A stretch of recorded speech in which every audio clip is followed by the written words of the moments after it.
নমস্কার, আমি অঙ্কুশ দাস। আজকে আবার একটি ভিডিও নিয়ে এলাম। আজকের ভিডিওতে আমি বাঙালির সবচেয়ে গৌরবের উৎসব দুর্গোৎসব নিয়ে আলোচনা করব। দুর্গোৎসবের 3টি প্রকার আছে: বাড়ির পুজো, বারোয়ারি পুজো আর সর্বজনীন পুজো।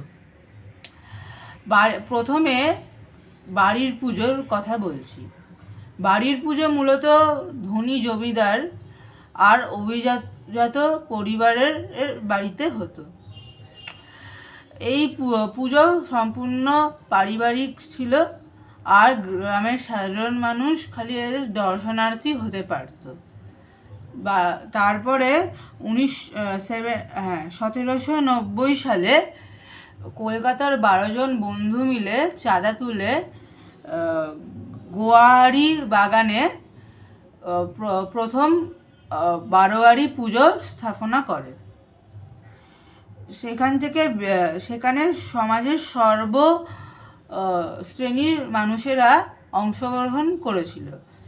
এটা তাই ব্যক্তিগত থেকে সমষ্টিগত হয়ে গেল। সময়ের সাথে সাথে এই বারোয়ারির পুজো সর্বজনীন পুজোর আকার ধারণ করে। তখন আর দেবী শুধু বাড়ির বা 12 জনের মা নয়, সকলের মা হয়ে ওঠেন। সমাজের প্রতিটি স্তরের মানুষ এই সর্বজনীন পুজোয় অংশগ্রহণ করেন। আমি দুটি প্রাচীন সর্বজনীন পুজোর কথা উল্লেখ করব। প্রথমটির নেপথ্যে ছিলেন স্বামী বিবেকানন্দ আর দ্বিতীয়টির নেপথ্যে ছিলেন নেতাজি সুভাষচন্দ্র বসু। কিভাবে 1910-এর আশেপাশে বাগবাজারে সর্বজনীন দুর্গোৎসব শুরু হয়েছিল, যার প্রেরণা এসেছিল স্বামী বিবেকানন্দর ভাবনা থেকে। স্বামী বিবেকানন্দ মনে করতেন যে মা দুর্গা শুধু বড় লোকেদের মা নয়, উনি সর্বজনের সমাজের সকল স্তরের মানুষের মা।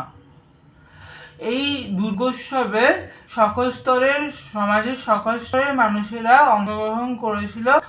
তো বাগবাজারের তরুণরা সবার বাড়ি গিয়ে চাঁদা তুলেছিল।